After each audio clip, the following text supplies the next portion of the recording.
going to burn underwater. So what we need to do is we need to get the fire out of the way. I mean, we could just get rid of it, or we could move it and keep it. And I just think it's kind of nice to have a campfire. So what we're going to do is we're going to just grab our content aware tool. Now be aware, pun not intended, but the content aware has two options, move and extend. So we're going to make sure that we use the move option right now.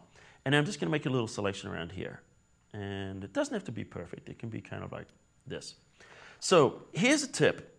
Don't put it over here because it doesn't matter what you do, it's going to never look great, see? So don't do that. So one of the things you want to do when you're using these tools is look for an environment or somewhere that you can kind of do it where it's going to sort of blend in. So what we're going to do is bring it up here and see if we can get it to blend in here. And notice you've got different options here. So I'm going to take it and I'm just going to drag it up over here and see if we can get it to kind of work there. That's not looking too good. Let me try that again. Make a different selection here. Just get a little bit tighter. There we go. All right, so now we've got our mode set to move, content aware, and let's see what we do here. Pop it up here, and you know that kind of blends in a little bit better.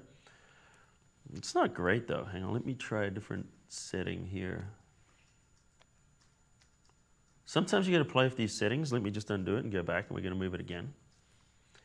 And let's try loose. There we go, looks a little bit better. There we go. So we've kind of moved the fire there. I mean, it's not perfect, but you know what? Unless people are really looking at it, you could kind of mask it out a little bit or whatever if you wanted. But so what we're going to do now, we've got our fire up here. We're going to put some water down. So what I'm going to do is I'm going to duplicate this. And the way I like to duplicate a layer is to use Command J, which is the J for jump. I use a lot of keyboard shortcuts. You could drag it into the new layer icon, but I like to do things quickly. So what we're going to do now is we are going to cut this off at the bottom. So I'm just going to go here and I'm just going to say, you know what, I'm going to cut it off about here. Now there's a million different ways of doing this, but let's cut it, say, about here. That'd be a good place to have the water. And I'm just going to hit the delete key. And then what that does is it just trims it there. So now we're going to flip it. So we're going to hit Command T, which I will use all the time. You'll see that for free transform. And the free transform mode is just wonderful because it brings up so many options. When you right click, you've got all these different options and things you can do here. So what we're going to do here is we're going to flip this vertical and holding down remember the constraint key, shift key, I'm going to drag this down. See, now it'll keep it constrained nicely. And we're just going to go to where it matches nicely, hit OK. And so now we're almost there.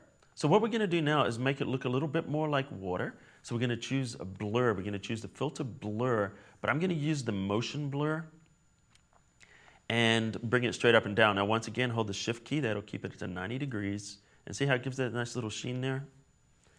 And then to top it off, if you want, you can pull back the opacity just a little bit and start to show a little bit of the riverbed underneath. And there we go. So we've basically got these people now sitting by the lake there having a camp. A lot more pleasant than just sitting by this hole in the ground. I don't know why anyone would camp by a hole in the ground. All right.